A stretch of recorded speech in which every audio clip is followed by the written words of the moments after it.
there's just too much football. And the reality for me, the reality that no one really wants to kind of deal with, is that we have to lose a cup competition. It will boil down to quality of player. They wouldn't stay in the Premier League as it stands, neither of those two sides. That's not me being disrespectful at all. But you have to understand where Chris Eubank Sr. is coming from. He was involved in one of the most tragic sporting incidents in not only this country's history, but in global history. That's just my faith. No, it isn't. You just want to impart a political view and use the religion to impart your politics on other people. Hello and welcome once again to Whisper It Loudly podcast. I am Hugh Woozencroft alongside Jordan Jarrett-Bryan. Much for us to discuss once again. No Darren Lewis and Troy Townsend. They will be back with you very shortly indeed. So do not despair. No April Fool's jokes this time around. Listen, Jordan, there's a lot for us to discuss. We're going to start with Premier League football. We're going to take a holistic view, not just of the Premier League at the moment, but also the Championship at the moment with big news for Burnley and Leeds. So we'll have a little talk about that when it comes to football. We'll also be talking about not necessarily the Pope, but maybe the papacy as a whole. I'll be asking if a progressive religious leader is needed in today's day and age. We're not going to go heavy on politics, but basically how much does it matter to society that the Pope, the last Pope, rest in peace, Pope Francis, was a progressive. And we'll also be looking ahead to the FA Cup semi-finals very quickly before the show ends. But let's start with the Premier League. And Jordan, I wanted to ask you about something that's growing in terms of the conversation around the Premier League. And that is possibly that the Premier League season is festering out. Now, loads of people saying it wasn't a great season, wasn't a vintage season, and I am one of those. Don't think the football that was played was great. But there's a little factor creeping in towards the end of the campaign where we see Arsenal doing very, very well in the Champions League into the semi-finals, the emphasis that Aston Villa put on their Champions League campaign, and now Manchester United and Spurs, both desperate to win the Europa League. Understandable, given they're in the bottom half of the Premier League. Arsenal dropping points in 5 of their last 8 Premier League games. Now, I just think it's a sign of modern football, not to feel too old about it or show my age too much. I think we are seeing something that's becoming very ingrained in the game now, particularly in England, and that is reaching European football being seen as something greater than winning trophies. We had the conversation recently around Nottingham Forest, for example. I heard Danny Mills, who I've worked with on TalkSport, saying, you know, the games that he played in the Champions League, Leeds reaching the semi-finals in 2003, you know, he would rather have those memories than the memories of winning a major trophy, which he did do, by the way. But ultimately, I find it perverse. I think football and success should be seen as winning trophies and winning titles. And that's the be-all and end-all. Now, I know these teams are trying to win trophies and titles, but I think to throw away completely other competitions on the basis that you just need to get to Europe next year for the financials, and that's maybe different to what's happening at Arsenal at the moment. That might be because of what's happening at Manchester United and Spurs. You know, just because of the financials, you want to get to Europe next season. But what about the success that a football club is actually about? And I just wanted to pick your brains on it. Well, I think it's redefining what success is, right? Success, we always thought and always was, lifting trophies. Success is who at the end of the season or who at the end of a competition lifts a trophy. It was very binary, right? The winners, the ones who were successful, were the ones that were the winners and came first. Whereas now, success has been redefined because, and there's other metrics now. It's, you know, who earns the most amount of money, who can attract the best players, who can, you know, successful, you know, say at Manchester City will be defined different in a way to success to, I don't know, a Crystal Palace. And that to some degree might have always been the case. You know, for a team like Palace, coming 8th might be a successful season. That won't be a success for a team like Arsenal. So I think success has been kind of carved up and changed. And we all know it's money. There's so much money involved in football. And the success, if we're talking about progressing and winning trophies, is so dependent now on finances. Teams are seeing European football and European action as the way to really beef up the coffers to enable the overall objective to be completed. In the sense of Arsenal, Manchester United, and Spurs, I mean, I've actually done a few podcasts recently where I've said, and I'm in the minority, as I always am, amongst the Arsenal fan base, that I've not been happy with the fact that we have. I don't think we sacked off the league. I think it would be a lie, or it would be factually incorrect to say we've sacked off the league. But this kind of rhetoric that the Everton game, the Brentford game, time of recording, we've got Palace tonight. These games are less important because it's all about protecting your players for the what was then the Real Madrid 2 legs, and then the coming up PSG. And I'm like, no, you don't get to just sack off the Premier League, or not sack it. You don't get to just treat it less seriously because you've got a so-called big game coming up. For me, and it's and this is the thing, though. This is the thing, Jordan. You use the term less seriously. I think it's reached the point that some people are just like, it's completely irrelevant. Yeah, completely irrelevant. And I don't like or agree with that. I think the game we have tonight against Crystal Palace is a league. The league is your bread and butter. And the league is gone. Liverpool will win the Premier League on Sunday. And by the way, if they win the league tonight by Palace beating Arsenal, I'll be fuming because that will suggest to me they've sacked it off. The league games still matter. So I think they're taking it less seriously. Some would say they don't care about it at all. I heard Ruben Amorim's interview after the Newcastle game, and I thought it was a disgrace. I actually like Ruben Amorim, but his line, and I'm paraphrasing here, was, our minds are focused on the Lyon game, and we'll focus. I'm like, hang on a minute. Never mind the fact that football fans are still paying customers.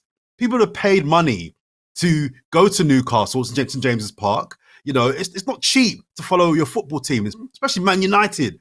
They've paid money. They expect a performance. Now, just because you pay money doesn't mean you're entitled to a win, but you're entitled to a performance. And if he's putting out that line in a post-match interview, it says to me that their mind was on the next game against Lyon. That for me is unprofessional.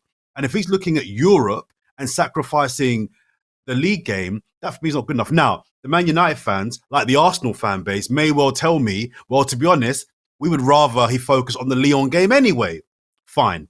That's your club. You pay the money. That's fine. But for me personally, it's not an either or. You don't get to choose between the league game, which in terms of, finishing high in the league is irrelevant, or the European game. So I think it's a shame that the focus is so heavily weighted to into European football. And my final point would be, you mentioned that it's happening at the back end of the season, which it is. I would argue for some clubs, Hugh, at the start of the season, they've got half an eye or more than one eye. Can you have more than one eye? Yeah. An eye and a half on the European campaign and getting right for European games. And I don't like it. I think if you're a big club, you don't get to choose between Europe and Man United fans should be embarrassed that they're having to almost pick between Lyon and who was at the weekend? You got and Wolves. No, big clubs should be winning every single game, or at least trying to. Here's the thing: it's the real shame for me is, and maybe the argument is there, that there's too much football, and maybe we've reached that saturation point now, where I think we need much bigger squads, and I'd go as far as 30 plus. 25-man Premier League squad, I'd probably go I'd go 35.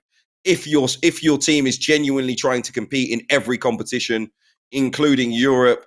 Bear in mind, if you're playing in the Europa League, you're playing Thursdays and Sundays usually as well. There's a short recovery time there, so especially if there's travel for both games. So I can understand why players are getting rested and rotated and stuff, but we're talking about some clubs that should have deep enough squads and certainly should have deep enough pockets to cope with it. My issue is it's changing how I've watched football as a fan. Interestingly, your point about it affecting some teams at the start of the year, I think Aston Villa are a case in point, where almost their league performances didn't matter for most of the campaign. It was like, they're all right, but they were like 10th for a lot of the time. As long as they didn't really fall kind of 10 points off the European places, no one questioned it. They were always kind of 5 or 6 points behind. They've hit form at the right time now. They're absolutely flying. And they've got a good chance of reaching not just Europe, but Champions League. And they had a decent run in Europe. Maybe you can say Unai Emery managed it well, but there was no pressure it felt from the press, the media, or anything on their performances in the first part of the season, because it was just like, they're in the Champions League. Wasn't the game against Bayern Munich great? Wasn't that great? Okay, but what about, like you said, your bread and butter? But also, as I said, I found it strange watching football in that I'm a Man United fan. And last night, and we're recording this on Wednesday morning, apologies for the lateness, I wanted Manchester City to beat Aston Villa. Because I look at my own club, Manchester United, and I love Aston Villa, by the way. That's one of my favourite places to watch football. One of the great fan bases. Love meeting the Villa fans. Think they're a fantastic club. Enjoy watching football in that stadium so much. Honestly, I'm not an understatement. Dream come true. If you've never done it, fantastic stadium to watch football in. And I'm watching it, and the reason that I even like the fact that they did well in the Champions League, and I was cheering them on. But then I'm like, as a Man United fan, I'm like, well, I don't want them to get back-to-back Champions Leagues, because back-to-back Champions League, now it's like, oh my God, they can compound the effect of being in it one year by doing it again. And if they do it again, oh my God, Man United suddenly, that's a direct competitor if they're not already. So, I don't want to look at it through that lens. I never want to look at it through that lens, like, a smaller club might overtake us, essentially, is how I'm viewing it. When in my heart of hearts, I want Man City to lose because they're a big rival of Manchester United. And so my mind, I'm conflicted, and I hate that. It should just be straight shootout. I want my club to do well, and every other club can suck eggs, basically. But it isn't that. It's changing so much. And I feel we're fortunate in England. We've got a lot of money, some very good teams, a number of teams now. We've got at least 5 Champions League teams for next season. We might have 6 if Spurs or Man United win the Europa League. But it is definitely changing how you interact with the game. I think it is. I think your point earlier on was key, Hugh, as well, that there's just too much football. And the reality for me, the reality that no one really wants to kind of deal with, is that we have to lose a cup competition. We have to lose one of the cups. We do. Which one? There's an argument. I actually prefer the League Cup. Which one? Huh? You can't get rid of the FA Cup. Come on. There's always going to... Yeah, but I was going to say, I actually prefer the League Cup. The League Cup, I think, is actually more exciting more times than the FA Cup. There's the FA Cup, you get the occasional giant killing. No, come on, man. I think it's more, because it's more of a condensed, maybe it's more a condensed competition. I've always found the League Cup more enjoyable, but I don't really care which one you lose. But one's got to go. One has to go. There's too much football. I don't think that should be the case. I think the expanded European competitions need to go back to what they were. I think both. I think you've got to lose one cup competition. I think you've also got to kind of go back to the amount of games that were in Europe before. I think. Would you have a smaller Premier League and smaller leagues? Obviously, there's 24 teams in the EFL leagues. There's 20 in the Premier League. I don't think you'd need to cut the Premier League if you lost a cup competition. Do you know what I mean? I don't think in this country we can lose a cup competition, because look at Newcastle winning it, and look at the clubs that have won it: a Birmingham City, a Swansea City. I think this country and the ecosystem that we have in football, we need that third trophy, so that other big clubs who have 20,000 fans every week get the opportunity to have their day at Wembley and win that big trophy. Because the FA Cup is dominated by the biggest teams. Okay, you have the Wigan Athletics once a decade, once every 2 decades, but ultimately the big teams dominate that competition as well. But then by virtue of that, then you're going to have a knock-on effect with teams in the league resting players for Europe, because Europe's the glamour. So if you've got, I'm assuming these teams are spreading their squads thinly because they want to peak for Europe. Europe is the big nights on TNT, and they're the big glamour nights in Europe. So they're gonna have to do something down the line. I think it's also forced rotation. Forced rotation might be a good idea. Forced rotation. Let's be fair. Just a maximum number of games for players. So that's it. Like a maximum number of games, and maybe make it like 50 games. Yeah, I'd have to think about that. I'd have to think about that. But I think it's also, Hugh, an absolute disgrace and an embarrassment, right? That there's a possibility, it's probably won't happen, but there's a possibility 9 teams could qualify for Europe this season, and one of them could be United or Spurs in the Champions League. It's like, what's good? How does half the league get to be in Europe? What are we doing here? And it's because of that Super League idea, that notion. UEFA, the people that run football, trying to create mechanisms that mean big clubs will have a default, a fallback if they're ever in a crisis. And what we're seeing this year is that exact thing happening. So the possibility that Manchester United or Spurs can be in the bottom half in the Premier League and get to Champions League football is why the rules is exactly why these rules were made in the first place. Why should the Europa League not only that, by the way, if you win the Europa League, you're in pot 1 in the Champions League. So you are getting, I suppose there's no pots anymore, so maybe that's a bit dated actually. It's all one big group, isn't it? But it used to be that you went into pot 1, so it was previously even more. I mean, maybe you're seeded, I guess, this time around. Maybe even more it goes in favour of a team like Man United or Spurs. It's ridiculous. Anyway, I'd love to see Palace win the FA Cup though, so or Forest, but I think Forest too can reach Europe through the league, and that would be interesting. I don't know. I just felt like something has definitely changed in this final part of the season. We may as well just very quickly touch on it. The quality of the Premier League this year. We will do an end of season review, but yeah, it's definitely part of a wider chat because for every person I hear saying like the quality is at its lowest, that it's poor. I hear other people saying they think it's never been better. The fact that Forest are third and the fact that United and Spurs are struggling, that's the reason why a demonstration as to why the league is good. I've got to give it a bit more thought. When we do an end of the season pod, I'll have my thoughts kind of gathered by then. I'm not quite sure if the mark of a high quality league is even distribution in terms of teams spread along, or actually if a top league is a top league because the top teams are at the top. Do you know what I mean? I can't. I never land kind of. We'll come back to it. I mean, for me, it's not about the name on the team. It's about the quality of football that they provide. So all these people that like the small teams beating the big teams, that I don't have an issue with that. Everyone's going to beat everyone. Whoever was 8th last year, there's going to be another team 8th next year. But I look at the style of football that teams play, the quality that they play, and there's a lot of teams in the Premier League at the moment who, given the style of football they play and the quality they play it with, would be far lower down the league in other years. I don't think it's been a vintage year. If you think everyone can beat everyone is a great year for football, then fine. I watch the EFL for that. Do you know what I mean? And that's what we're going to move on to next. Because we wonder, is the Premier League getting better next season? Leeds and Burnley, congratulations to you. I was at Turf Moor as Burnley beat Sheffield United on Monday. Fantastic scenes.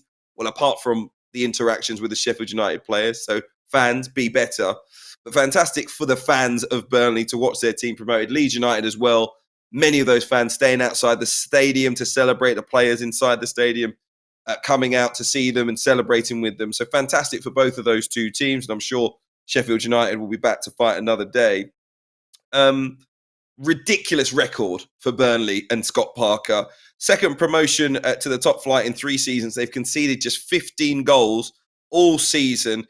Leeds, of course, lost the playoffs last year to Southampton in the final at Wembley. So that's a big one for them to bounce straight back. 31 league games without defeat by Burnley, beating a club record set 104 years ago.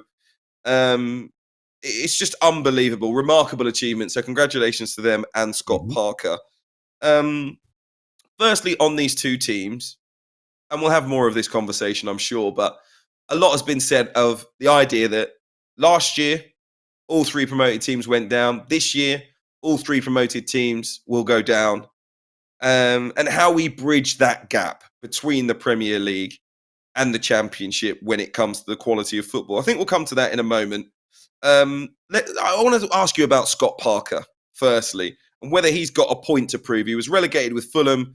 He lasted 4 games at Bournemouth after their promotion, including a 9-0 defeat by Liverpool before he was sacked by them. He's done a great job at Turf Moor, as I said, but is he out to prove a point to everyone in football that he can manage at the top level? I think he is. I think he believes that he's a Premier League manager. I like the fact that he wasn't too snooty to turn his nose up at the chance of going down to come back up. I think other managers would have waited and just waited for a Premier League club to come up, thinking I'm good enough to be a Premier League club. I won't go down to come up. I like that he did that, and he did it in style. If you defensive can be stylish, but he did it well. He did it well. Let's put it that way. So I like the fact that he did that. There's rumours swirling overnight that Tottenham have got him on their hit list should they pull the trigger on Ange Postecoglou. Let's see how he does with Burnley in the Premier League. I mean, it will still be burning him, I'm sure, that he left Bournemouth after, was it 4 games you said, and then look what Bournemouth are doing now. So if I don't, you might know more than me. If the rationale for leaving was this squad is not good, I think he said this squad isn't good enough to compete at this level. Well, it looks a bit silly now because they're not only competing, bar the last 3 or 4 weeks, they were genuinely in with a shout of finishing top 6. It's kind of gone off the boil a little bit in the last 2 or 3 weeks, but no, he's back in the Premier League. He's doing his thing.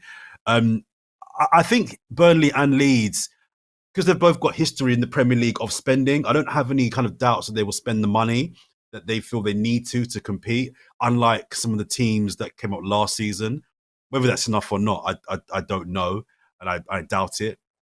We discussed, I think, a week or 2 ago, teams that coming up are at a deficit already. I don't care how big you are. I don't care if you're in the Premier League in recent years. You're competing against teams that have got 10, 15 years of credit in the bank, sometimes literally, of being able to spend and have that firepower to compete at that level. So they're gonna find it difficult. But I definitely think Scott Parker can make them competitive. I think he's proven that he is a good manager. We discussed with Darren a couple of weeks ago. I don't go along with the logic that just because they've been defensively amazing in the Championship, that will carry them in good stead in the Premier League. I don't. I think the levels are significantly higher. And if the mindset of working hard and keeping clean sheets, that's one thing. The reality is that when you're up against Haaland, Isak, and Bukayo Saka, your mindset is one thing, but the quality is another thing. So to answer your question, I think Scott Parker is a manager that has a chance of doing well with Burnley. I don't look at him and think, pull the trigger, step it up again. I would stick with him. I'd back him. And I think he deserves it. He's earned the chance. He's earned the chance to try and keep Burnley in the Prem. As it stands, and obviously there's a long way to go in terms of transfers, recruitment in the summer, and seeing how these teams develop. Who goes out of the teams is going to be important as well, because they do have very good players at both Leeds and Burnley, who other clubs will want in the summer too. But they wouldn't stay in the Premier League as it stands. Neither of those two sides. That's not me being disrespectful at all. That's just looking at the ecosystem as someone that covers Champions League, Europa League, Premier League, and the EFL, and goes to those games regularly, and you see the difference in quality in those teams. But I've always stressed this: there is not a large difference in quality of coach. This idea that kind of, a Premier League manager in inverted commas, if they were coaching the Championship, Burnley would have won every game, would they? It doesn't translate in the same way. It's not putting Erling Haaland in a Burnley shirt and thinking he'll score 100 goals. It's not the same thing. These are very good coaches. Daniel Farke is a very good coach. Scott Parker is a very good coach. And like you say, Jordan, it will boil down to quality of player. My big issue is when people lambast the clubs for not having, not having ambition if they don't go and spend £200 million in the summer. You have to be realistic about how drastically you can change the team and whether that would actually have a positive effect. Obviously, of late, we've seen Nottingham Forest being the most successful exponent of that. They managed to stay in the division. They've gone from strength to strength. Not only did they spend a huge sum of money, they actually got a points deduction as well. And they took it on the chin, and they're heading into Europe. Their owner is clearly someone who felt he could absorb any potential points deductions, firstly, but also a relegation if that happened. I think ultimately they needed players. I think they had 16, 17 players that left the club because of expiring contracts. So they needed to buy players, hence why they spend so much money. And it has worked out for them. At times it was a bit of a scattergun approach, but ultimately it did work for Nottingham Forest. That's not going to work for everyone. For certain clubs, that's lunacy. For certain clubs, that could put you out of business. Burnley have to be sensible about it. So do Leeds United in terms of their finances. The point is we want them to be more competitive, and they will be. I think they will be more competitive than what we saw this year. 3 clubs that have varying issues. For Ipswich, a special case in that they were in League One a year before. They had to buy a host of new players for just the Premier League campaign, and it's taken them time to gel. But they were the most competitive of the 3 that came up, and they deserve credit despite the fact that they'll be possibly going down. For me, Jordan, there needs to be a mechanism. The only thing I'd say is if people want a more competitive balance, we need to start putting it in black and white. For me, small things. Instead of the team that finishes top getting the most prize money from the Premier League TV rights, instead of the teams that win the league getting the most prize money, it should be the other way around.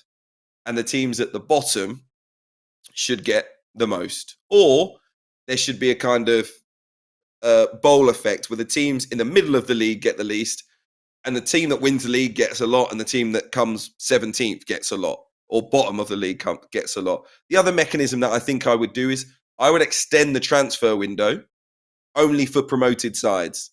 So I would give them an extra 2 weeks after the end of the window and say you're able to loan players, I wouldn't say purchase, but probably loan players from other Premier League sides for those final 2 weeks. So what it is the 17 clubs that are regularly in the Premier League, once the transfer window is done for them, they can't sell to Saudi or to China or to anywhere else, the United States, wherever it might be.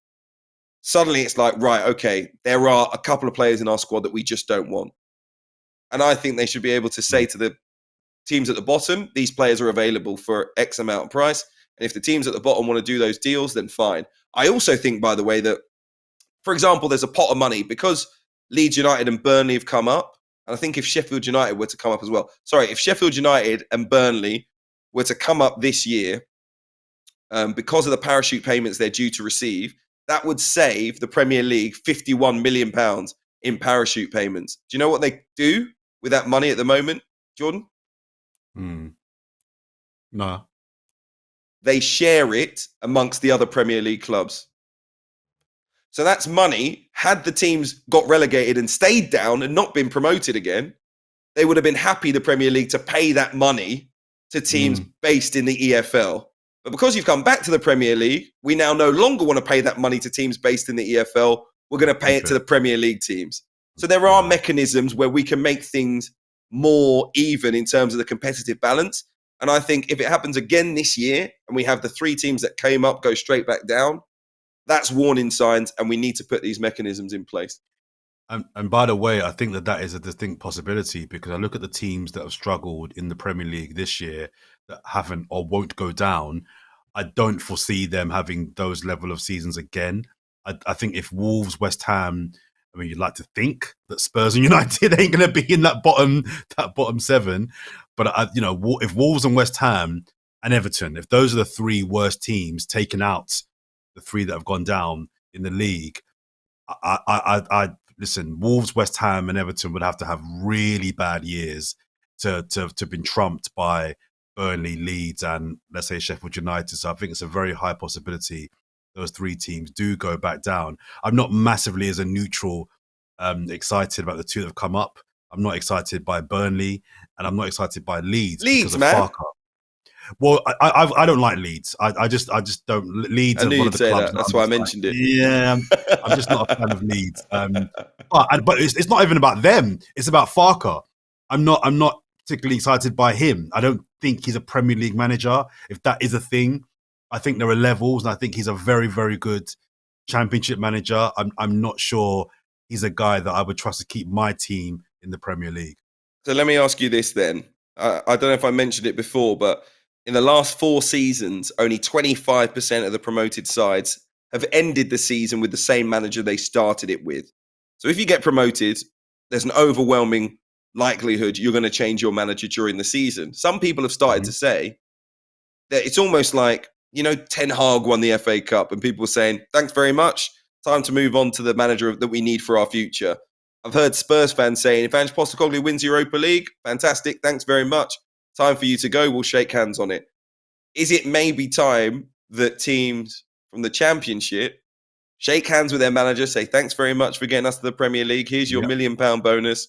and it's time for us to get our manager for the Premier League. So if you were a Leeds board member, you'd be saying, let's change coach. I would, and I say that as someone that's not an expert on Leeds, and the Leeds fans may say no, we watch our team every single week, fine, but as an observer, I look at Farke and think, like I say, good EFL manager. I don't think he's a guy that's going to get you 40 points plus. Well, it might be less than that, but 35 plus points to keep my team in the Premier League. And I think we need to kind of get rid of this layer of shaming for lack of loyalty. It's not about a lack of loyalty. It's about the objective is different now. What you did was complete said objective. You've done that. Thank you. Well done. But now we have this objective. So we need to now move on to someone that we feel can complete this. Now, sacking Daniel Farke, that obviously brings potential risks, instability, players that feel like they're part of that squad and team that achieve something fantastic together. And if you kind of cut the head off that achievement off, what does that do then to the rest of the players that feel like he was a part of that? So you may then lose mentally some of the players that were a part of that squad, possibly. But I think this is business. It's business. I think if I'm looking at Leeds, I keep being told Leeds are a big club. If Leeds are a big club, they should be in the Premier League. So everything they decide to do should be through the prism of how do we stay in the Premier League? We can't have 2 relegations in 4 years. That is not a good look for Leeds United. So if that means we've got to bring in someone bigger and more established and more competent, I don't think they can be too nostalgic and too emotional about that decision. Okay, all right. We're going to have more talk, I think, about the EFL, about who might be staying up. As we get to the end of the season, we have the playoffs, of course. We'll know all 3. Looking like it could be a great playoff campaign, by the way. But once again, go ahead. So it's kind of just be interested to hear from the listeners and viewers what they think about, A, do they think that those managers, if they don't think they're good enough, should be fired? Or actually, do you stick with the group that did something amazing and try and squeeze lots out of that for the first couple of months? Or would you, if you're a Leeds fan, if you're a Burnley fan, do you have to be brutal and fire your manager? Do you sack him? For the greater good, or do you think a sense of loyalty does count for an extra 4 or 5 points? I'm interested as well if you think there's any mechanism for us to redress the competitive balance of teams coming into the Premier League as well. Some way, there's part of me that thinks, should there be mandatory loans even, not just to the teams coming up, but teams in the EFL? A lot of good players not playing a lot of football at Premier League clubs who are put on the shelf, in the back closet for a rainy day in case we have, 5 injuries at left back. I don't think those players are really getting the most out of their careers. And I think actually as a whole, football can be better for it. And that's the thing that I kind of dislike. I'm like, surely all the best players who are available in world football should be playing somewhere. They should be on the pitch. That's what I hate. I get it. Big clubs have loads of great players and loads of them are on the bench or whatnot. But I think generally speaking, wouldn't it be great if all the best players played at a team as starters somewhere, which I guess is one of the big things that I think American sport has.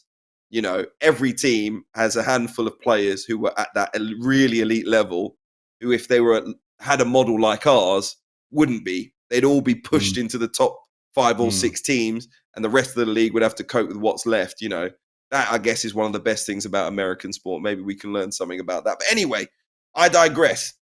Thank you very much for that. Our conversation on football, not done just yet. We'll talk about the FA Cup semi-finals a little bit later on. But let's move to boxing next. And a big fight coming up this weekend. Wow. It's I don't know what to call it. It's the sequel, I guess. What do you call it?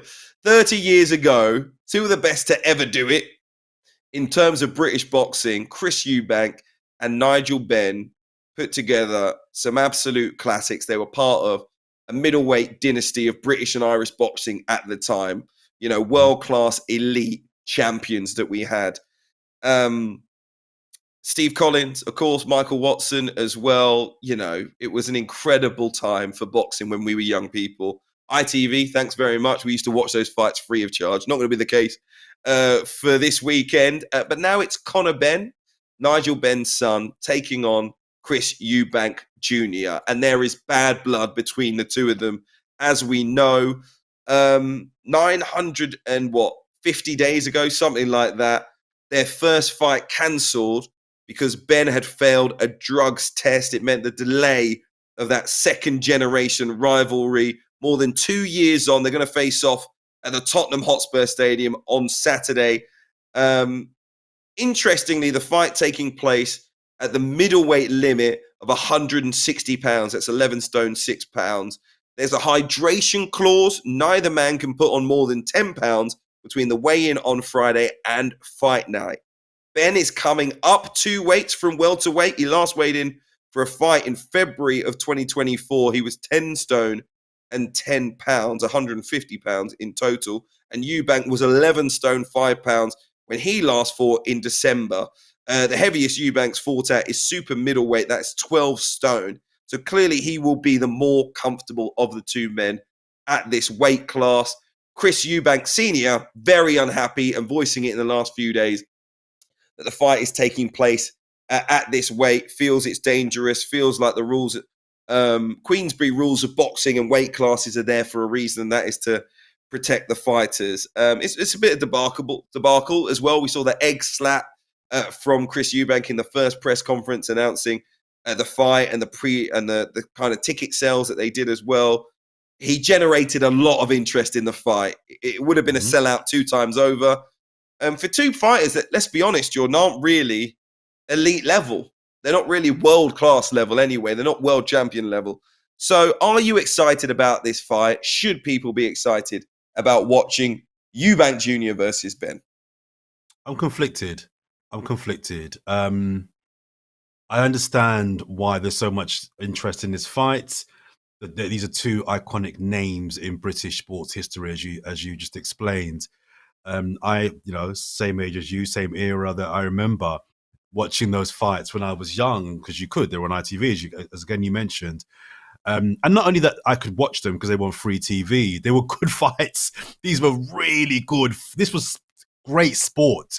2 men, this was elite sport. There was an upset, Eubank came into that first one as the underdog, but came with all the mouth and he beat Benn. Then there was the rematch 3 years later. Never understood why it was 3 years later. So the rematch took so long to come. But anyway, that ended in a draw, which I think most people agree. Benn won that one.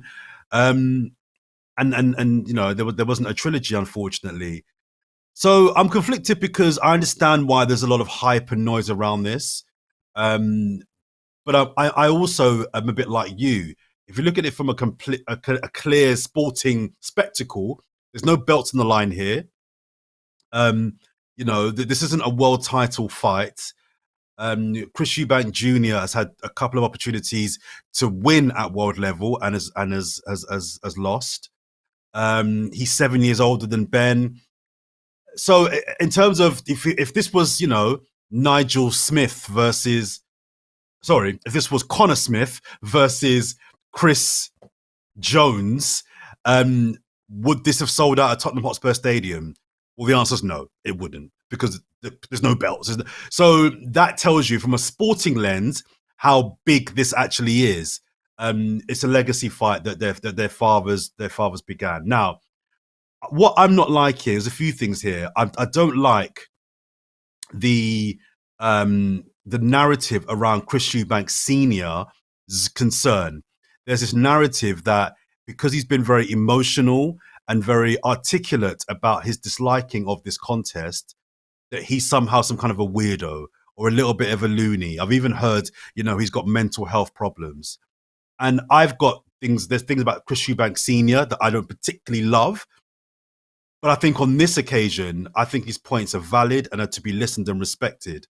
He has a son that he is concerned about. Yeah. I've spoken to our good friend and colleague Adi Oladipo about this quite a bit, and I've asked him, look, is this weight difference thing really as big a deal as been made out? And Adi said to me, look, it's not ideal and it's not great, but it's also not unusual. It's not, this does happen. And more times than not, there aren't any drastic or severe consequences because of this. But you have to understand where Chris Eubank Sr. is coming from. He was involved in one of the most tragic sporting incidents in not only this country's history, but in global history with his fight with Michael Watson. He's lost a son in the last couple of years as well. So from his point of view, he's looking at this from a position of being a protector. I don't like this. I see the danger. Well, boxing is dangerous anyway, right? But then you're going to do this different weight thing as well. I've lost a son, not in boxing terms, but I've lost a son. But I've also seen a competitor that I was involved in fighting become cognitively paralyzed in Michael Watson. So I think what Chris Eubank Sr. is saying is it needs to be respected. And when you listen to what he's saying and you factor in what I said earlier on about the level of these fighters, why is this fight happening? They're rumored to be getting £10 million each. Make your money. And in a combat sport, make as much money as you can and get the hell out. I've no issue with people. What they call it? They call boxing prize fighting, right? You fight for money and you do your thing. I wouldn't do it, but fair play to those that do. But I think to dismiss what Chris Eubank Sr. is saying, I think is really, really inconsiderate and really wrong. And to label him as this like wacky, loony parent that's just bitter, I think is wrong. I had the pleasure of meeting both fighters. There's an interview out. Check it out. Channel 4 News website, the YouTube channel. Go there. It's on there now.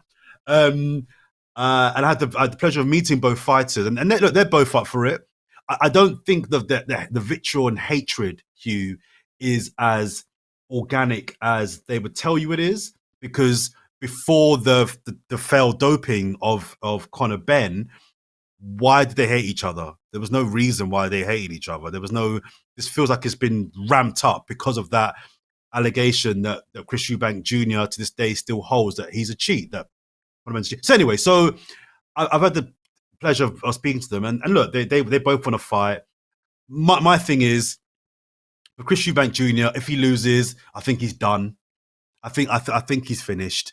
As the bigger man, I don't think you can, at his stage of his career, lose this fight and come back from it. From Conor Benn's point of view, if he loses, and at the end of the interview, I'll send it to you, and it's on YouTube. At the end, he does say, I'm paraphrasing again, and in the rematch, I'm going to beat him again. I'm going to look down at him. I'm going to be like, whatever.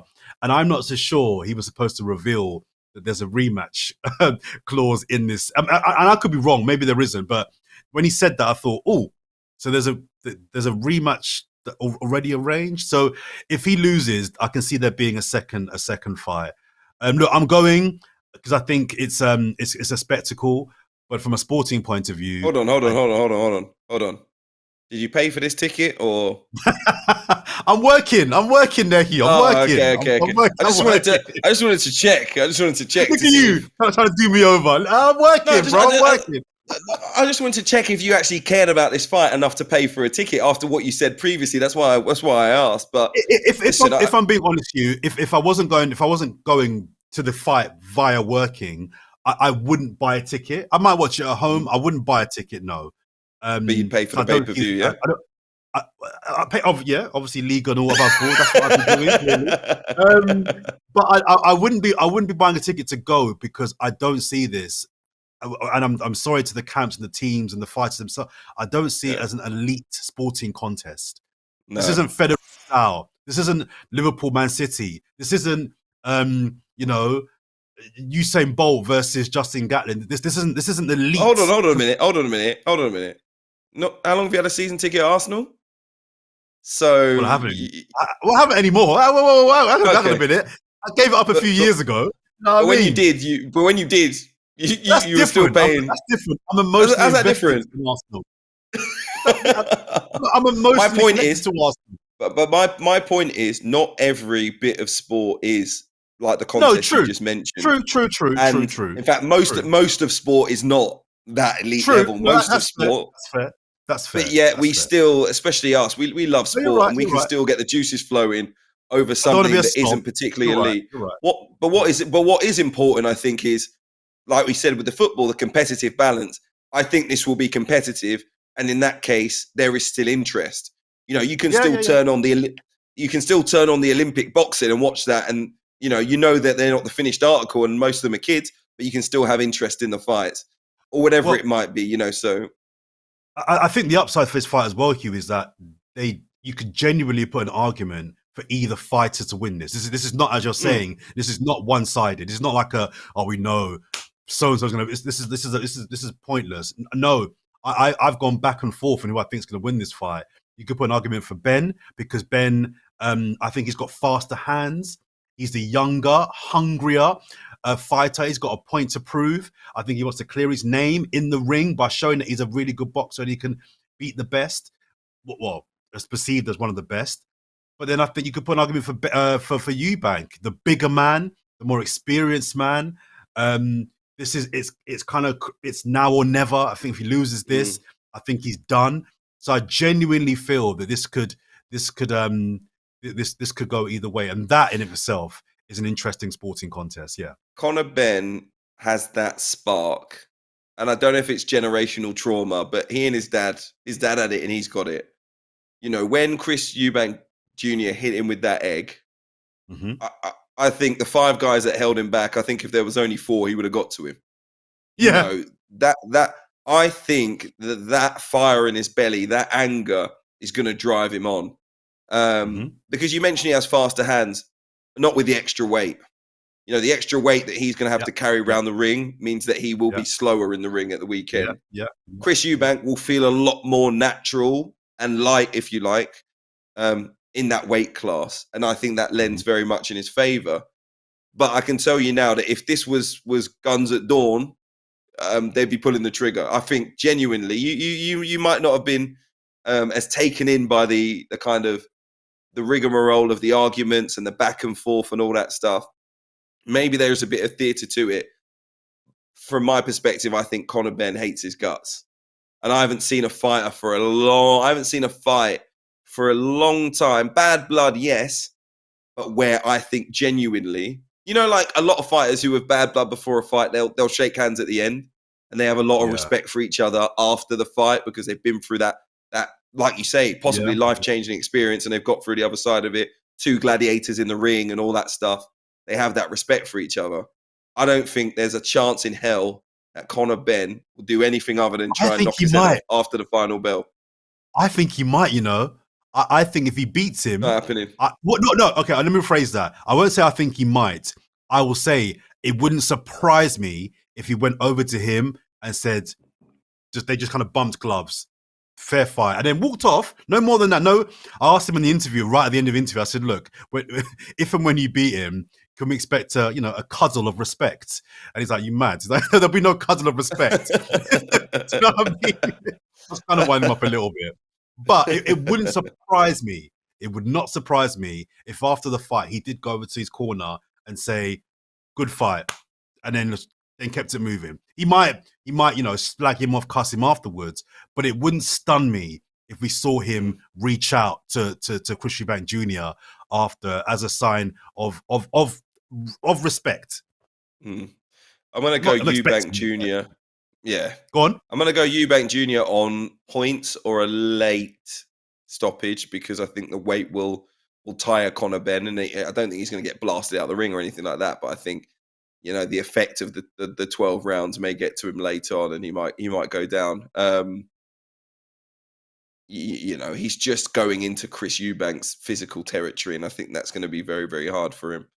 And the only other thing that I could see is I can't really see it. A Conor Benn 4th or 5th round knockout. The only way that could happen is if they go in there and it's all out war for me. Yeah. I just don't know if Chris Eubank Jr. is stupid enough to go in the ring and allow that, or is corner stupid enough to allow that. They'll tell him to try and box his way through it, and they will. Yeah. I'm sure the planning will be if we can take him to the latter rounds, you can get the better of him on points at least. So we shall see. What do you think? Just very quickly. I won't say who I think's going to win because I'm working the fights. I think it'll be incorrect of me to.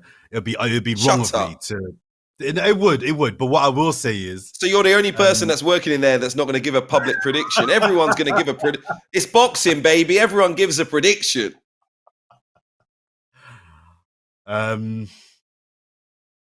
Just say the draw if you're scared, innit? Yeah, I'm draw. I'll go over draw in a replay and a rematch. but definitely Eubank is the favourite. Eubank is the favourite. Yeah. I'll say that. Okay. All right. I'm sure we'll react to that next week. I'm sure sparks will be flying. Very quickly, before we go, let's touch on some sad news this week. This is away from sport, of course. The big news involves the Vatican and Pope Francis, the first Latin American leader of the Roman Catholic Church, sadly passing away on Easter Monday at the age of 88. Now, I know you lot are saying, hold on a minute. You don't do religion. You might do politics, but we're not going to talk religion. I don't know if we are going to talk religion here. I'm not necessarily sure this conversation is a conversation about religion per se. But let me tell you very quickly why I want to talk about it. 12 years, you know, with the Catholic Church, Pope Francis took it into new ground, let's call it that. And I think many people who do know intricately what he did during his time as Pope would say that he has changed the church for the long term. Because he tried to soften the face of the Catholic Church. I think that's the way to put it. And he tried to make the Vatican less powerful. You know, all those tentacles that they talk about the Vatican having, he tried to step away from. But he also got involved in some of the big questions involved in morality and politics during his time. He said that basically within the church, there needed to be a change of tone. And I quote his autobiography here. He said, everyone in the church is invited, including people who are divorced, including people who are homosexual, and including people who are transgender. He condemned countries that consider homosexuality a crime. Now, imagine most of those countries, the reason that it's a crime is because they are Christian or Catholic denominations. So, big thing for the Pope to come out and condemn those countries. He also spoke about divorce sometimes being morally necessary because of cases of domestic abuse. He was a big voice for migrants and refugees as well. Recently, he slammed Donald Trump's plans to deport millions of undocumented migrants as a violation of dignity. He accused Vice President J.D. Vance of misusing a theological term. He wasn't reticent to go up against some big political figures. He was also anti-war. He frequently talked about conflict itself. He called it a failure, and he called the war in Gaza terrorism. From early on as well, he was one of the big figures imploring there be a ceasefire. So he used his big position of responsibility to talk about some of the big issues of his time. That's why I say maybe it isn't a religious conversation. Maybe this is more a political conversation. Because the question that I wanted to ask is, should the leader of any faith in today's day and age be a progressive voice, be someone who is in tune with the changing of society? How important is that, and what impact does it have on the world? So it's not necessarily just about the Catholic faith, but actually showing the impact that he had as a progressive, and wondering that in a day and age, maybe Jordan, I should say, a day and age where populism, right-wing conservatism has grown and grown and grown, that our religious leaders need to step back to the basics of treating each other how we would want to be treated. That's why I asked the question. Say whatever you want to say. Yeah, I mean, I'm not a religious person at all, but I think it's a really good question because I often toy with the idea of tradition versus progressiveness. That's even a word. Um, there are certain things that I love about tradition. I think tradition does play a role, but I think tradition also holds people back. The world changes. So as the world changes, I think that politics, religion, business, all elements of life should change and should move forward. What was once done 10, 100, 1,000 years ago isn't necessarily right to do today or tomorrow. So a religious leader that wants to entrench themselves in the traditions of how that religion has always operated, while that will appeal to a lot of people, it makes me a little bit uncomfortable that a lot of those things that they will be entrenched in terms of under the guise of tradition will be things that aren't necessarily good for today. They may have been good 50 years ago, 100 years ago. So I would like to think and hope that, whichever figure steps into this role and it becomes the next pope is someone that actually can get that balance right of staying true to the tenets and of what Christianity and Catholicism is all about, but finding a very, very sensitive way of progressing those on to fit in the current world that serves the people today. And you're always going to have people that are going to, within that religion, have conflict, right? Because you'll have those that are hardcore and say, no, there's a reason why we don't think that men and men should marry. No, there's a reason why we think that X thing should be a crime. No, there's a reason why we believe the family household should be X. And part of why we follow this religion is because for hundreds and thousands of years, it's told us that this is the way to live. They'll be having conflict with those that believe, well, that's true, but those things, as I mentioned earlier on, don't fit with the current world. So why would you stick with something just because it's always the way that things have been done? If it's not benefiting you and your community now, well, then let's find a way to maybe not rip it up, but to make it work for today. So I would lean towards someone that's more progressive, because being progressive shows to me that you're looking at the world you're living in today rather than being entrenched in the world that, you and your religion has kind of come from. And I think as a black man with a black family, my mother's black, dad's black, um, I would like to believe that we live in a world that will serve my community for the betterment of black people today, rather than sticking with what was maybe right inverted commas for black people 100 years ago. So I tend to lean on the side of being a progressive, but I don't disrespect tradition either. I just think it's about that person finding that balance, and it won't be easy. You're going to piss off a lot of people. You will annoy a lot of people because you're going to either not be progressive enough, or you're going to be, too progressive. Yeah. Yeah. So those are my thoughts. It's not just that role. It's possibly all religious leaders. Obviously, all religions are different. Some are, I'll use the term, more strict than others, but maybe some have, rules that we would consider, certain religions would consider more extreme than others. Others say it's everyday life. They obviously don't compute in the same way or interact in the same way. So, it's hard to put them into different boxes or to say one is more important than the other. But I actually think even in the religions where you'd say those rules are kind of more strict or more demanding or on the people involved in that religion or followers of that religion, the progressive voices are still important, because I don't know if we've ever had the chat about technology. Why I always say to my dad that he needs to keep up with technology. Why I've said recently that I really want to kind of learn AI inside out, because I feel like it will be a big part of the future. I say that because I always say to my dad, you don't want to be a person of tomorrow. You want to be a person of today, living today. I don't want to. You're essentially a museum for the 1950s. Why do you want to be that?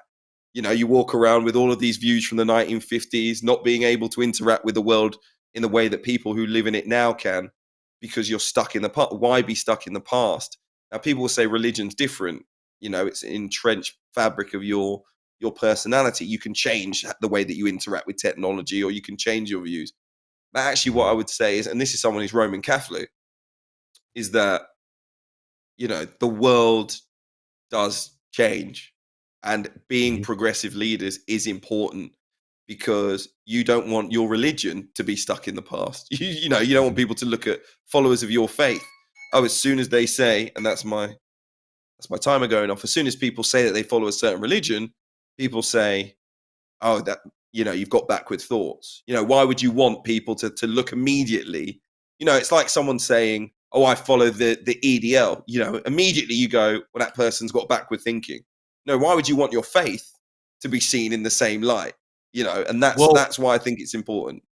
Just finally for me, because I know we're tight on time now, but and again, I'd love our listeners and viewers to kind of let us know in this, because I wonder if a lot of people, though, are attracted to certain religions because of their traditions, because they have, Yeah, and it's like, you know what? I want to go back to that sort of family unit. I want to go back to that way of thinking. I want to go, that's the way that I think we should be living. And I don't think we should just dismiss everything that was done and said from the past. There are things we can learn and things that I think we probably should bring back into the current future. But I wonder if, to your point, if You people know are what it off is, put Jordan? by. It's interesting. It's interesting to, sorry to interrupt, to hear you even talk Mm, about the family unit thing and all of that stuff. You know, what is ultimately happening more and more is that, in fact, people are using religion for their own political views. So they mhm, use something that was in a book from 5,000 years ago and say, well, because they said it 5,000 years ago, we should do it now. That's just my faith. No, it isn't. You just want to impart a political view and use the religion to impart your politics on other people. You are a right wing person, and instead of you going up on a political platform, you want to use a religious platform and then say, "Oh well, I'm a Christian nationalist" or whatever that might be. You know, in fact, it's what you're doing is you're espousing a political view, not a religious one. That's the real. That's what I mean when I say it's important to have progressive leaders in today's society, because you want leaders of these religions and these faiths to say that the world changes. We are changing as human beings. It's not just the world. It's not the world changing. We're changing. Our mm, children, as Christian people, might be trans, might be homosexual, but they're still part of our faith. Oh no, we're gonna. And there are other faiths like that. You know, well, oh, you fit this bracket. Well, now you can no longer be a part of our faith. You know, is that the faith that you want moving forward? Is that going to keep your faith alive? Or, you know, if you care about that in the decades and centuries after you're gone, the answer is maybe not, because the world's mm, changing. You mhm. know, you know, we talk about conservatism. How many people out there of a certain faith would go, oh, well, mixed heritage families or mixed race families, excuse the term if it offends you, you know, we don't want those. And then we know through the fact of diasporas and different changing patterns of human behavior, in 1,000 years time, virtually everyone's going to be of some sort of mixed heritage. So are you going to discount those people from your religion, or are you going to take them? I say take them in, it sounds ridiculous, but are you going to accept people for who they are? And those are the things where I think, listen, it's not about the Christian faith. It's not about any other faith. It's about faith leaders moving forward. Progressive is the key word, but really it's just, are you going to be a leader that keeps up with the challenges of the modern world, or are you going to be a leader that wants to stay resolutely stuck in the past? That's going to be the big decision moving forward. I don't think, and I think this will probably be the most powerful thing about Pope Francis's legacy, is that because he's pushed the boundaries, it will be very hard to bring someone in who is so far removed from that. Mm. Imagine bringing someone in that espouses homophobic or transphobic, you know, words, who wouldn't stand up for dying children in Gaza, you know, who wouldn't call for a ceasefire in that situation, who wouldn't get involved. No, no, You no. know, But can you really it take wouldn't. that position? Can you really take that position and keep out of it? I don't think you can. I think, yeah, I think that there could be someone that comes in with an opposing view to Pope Francis, because there'll be lots of Catholics that millions that disagree with. Do you know what I mean? So I don't think it Yeah. would be as crazy to see or unexpected if the next person came in and said, yeah, yeah, that was under that, that was that era, but actually no, I'm bringing us back to traditional, you know what I mean, Catholic Mm. views and none of that woke stuff. So it wouldn't surprise me, but yeah, we'll wait and By the see. way, we didn't actually even answer the question of whether it matters. I think that might be a bigger question as well in terms of particularly the head of the Roman Catholic Church. It might not matter that much, which is maybe why Mm, he started to become more progressive. Because actually, the impact of that faith has dwindled significantly over the last 20 or even 30, 40 years, mm, in many staunchly Christian and Catholic countries. You know, the new generations are just they don't go to church every Sunday. They don't live their life by those kind of rules and guidelines. Things have changed significantly for the Catholic Church. Other churches, clearly not. So we shall see. Anyway, we shall see. Hopefully that wasn't an offensive conversation to anyone, but we do apologize. It wasn't our intent to offend anyone in discussing that. Again, comment down. We're happy to have a conversation. We're always willing to learn from you guys. So please do get involved in the conversation, but be kind to one another, most importantly. Finally, before we go, very, very quickly, we just wanted to make some predictions for the FA Cup semi-finals, which are coming up this weekend. We want a different name on the trophy. That's very important, I think, for most football fans. So we know who the heart wants to win in between Nottingham Forest and Manchester City on Sunday. Where does the head go, Jordan? Where do you think the victory will go in that one? I think it will be Forest, I can see penalties. I think it'll be Forest. I want Forest to win that for obvious reasons. But I genuinely think Forest beat them. I think it will go all the way, though. I think it's going all the way, that one.